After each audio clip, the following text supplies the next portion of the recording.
I'm the proctologist. Ew. Really? Okay, so here it is. Oh, you want to show this thing? What thing? This mower. Oh. The mower. Here, over here. I dropped it on the ground, but it's got a whole new set in there. Everything. Hooray! Everything is new, right down to the bolts. Right? Right. I do have an issue I have to address. And I'm going to do that after I address this issue. Now, there's two original hoses left on this machine, and I'm just removing the original hose because there's no need to have an original hose on here. Yeah, I had another, Yeah, so I had two hoses, a blue one, as you can see the oil on the floor. I will speedy dry that right up. I went down to the local Napa, down in Milford, and I had two hoses made up. Perfect for what I'm doing. And took a little bit of effort, but they figured it out. And yeah.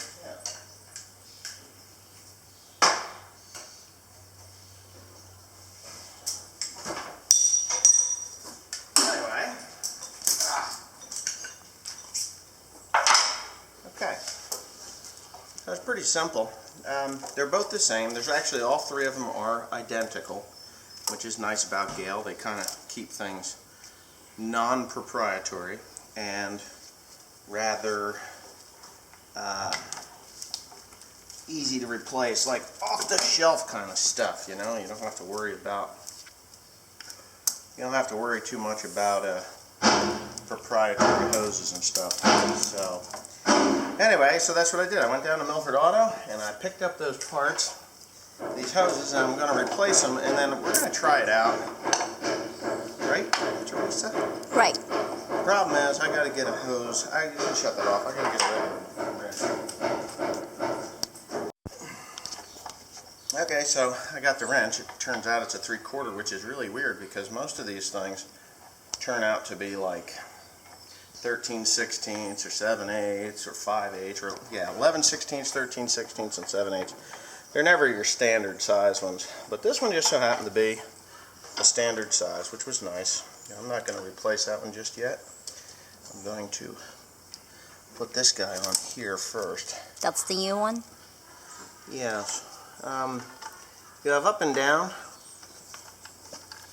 This one here I replaced a few years back. And made in Turkey. Can you believe that? This hose is made in Turkey. Cool. Weatherhead hose made in Turkey. That's just not. See, now this one ain't right. That's a 3/4. Now 11/16 fits on that one. That's but weird. It wouldn't fit on this one. See?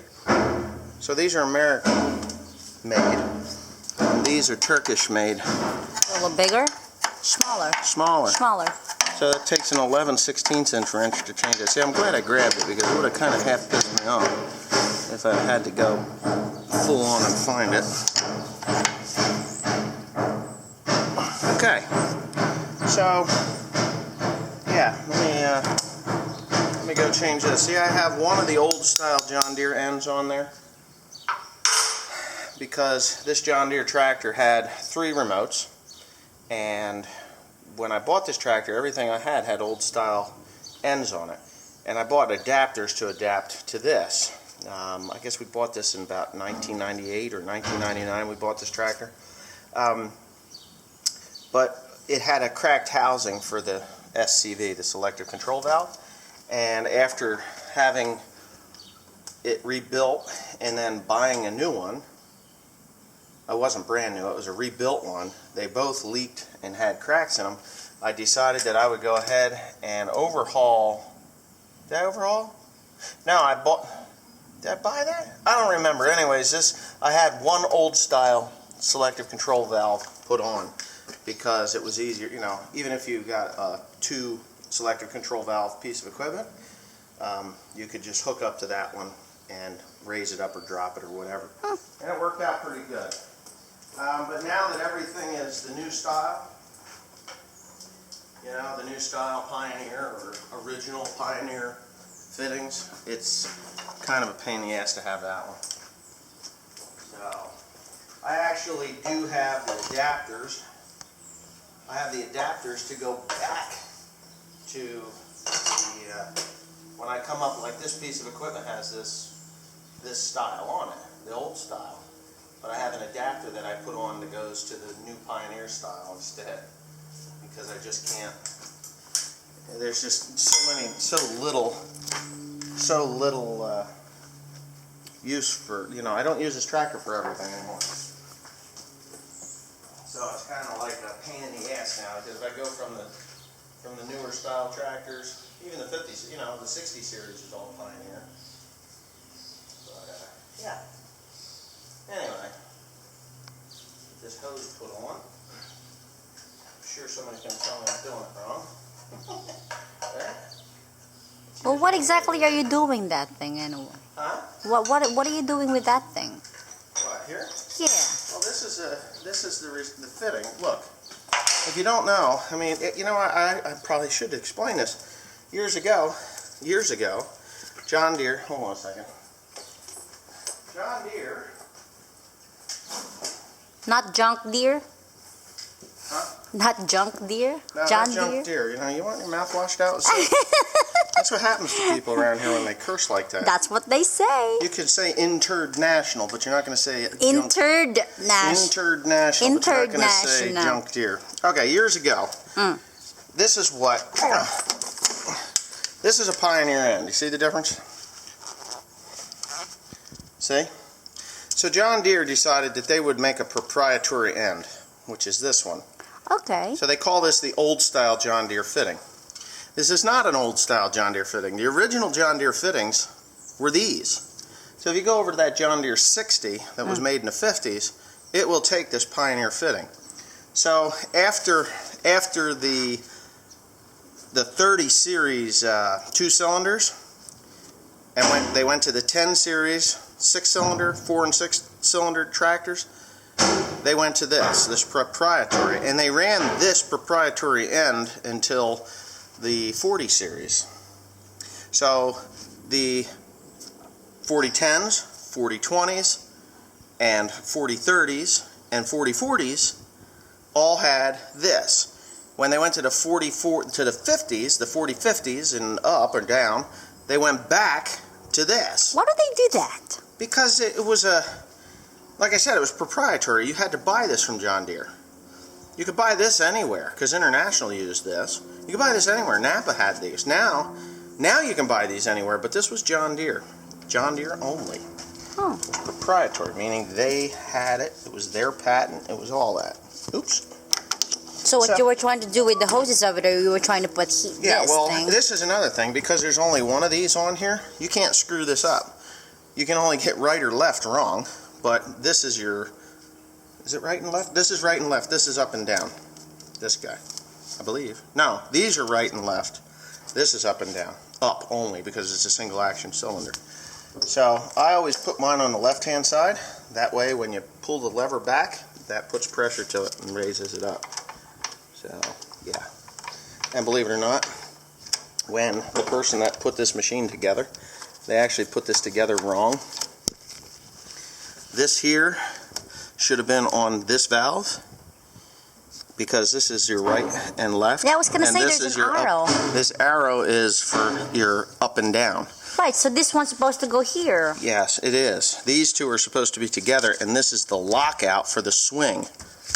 Okay, but they screwed up when I bought this machine. I won't say who did it, not that it matters, but they don't, you know, Gehl isn't being manufactured anymore. They don't manufacture any hay equipment or forage equipment any longer. So it doesn't really matter, but they do sell Gehl parts at that dealer. It's a local dealer. And I never caught it, and I never cared either, because if you, I guess you're supposed to be able to lock it so it doesn't swing if you're going down the road. But I've had people, now look, I mean, I have had people being such total assholes on roads where I will swing the mower out into the oncoming, not into the oncoming lane, it's usually a single lane, and they're driving like maniacs, and I'll swing the mower out a little bit so that they could be like, oh, wait a minute, I'm going to hit this thing, and then they'll get respectful and smart instead of stupid. So, and of Some course, people don't get that. oh, they don't. I mean, I've been passed on Spring Hill Road here before they widened it. They've passed me, and it's crazy. It's like, how the hell do you come up with the idea that that's even somewhat safe? And I'm sure they would try to blame it on me that they fucked up their car. But that's been a few years ago that happened. But there was yesterday. Was it yesterday? Day before yesterday, coming in with the mower. You were with me when they stopped and backed up into the neighbor's driveway. And that was on the wide part. Yeah, I was... It's like, yeah, there's 1.5 miles of room here. I mean, I'm only 15 and a half feet wide with that. Man, it's 15 and a half, 16 feet wide with that thing. And the road is 22 feet wide.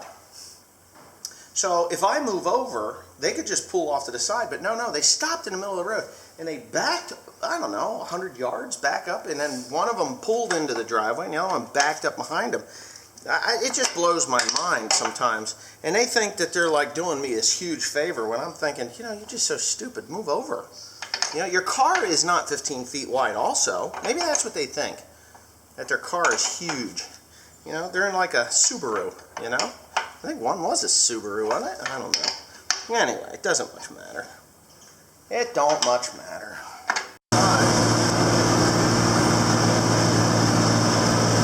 And I'm making skipper.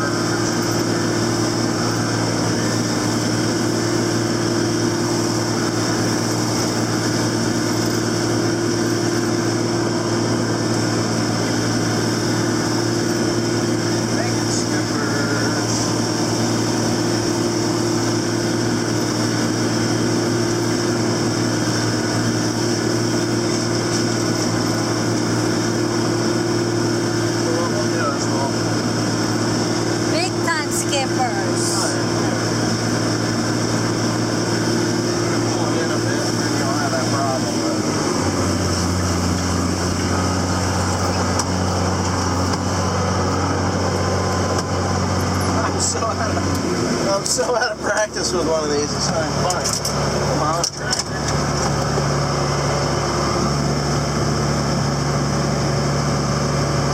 A couple of different things I gotta do here. I gotta change the pitch.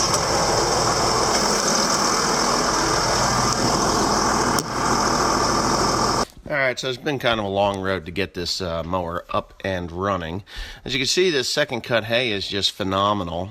And unfortunately, after tedding it out yesterday and getting it raked up and ready to go into a bale, we got a freak storm which dumped about 3/10 of an inch of rain on top of it and essentially ruining it for any type of feed quality. So it's going to the mushroom barn.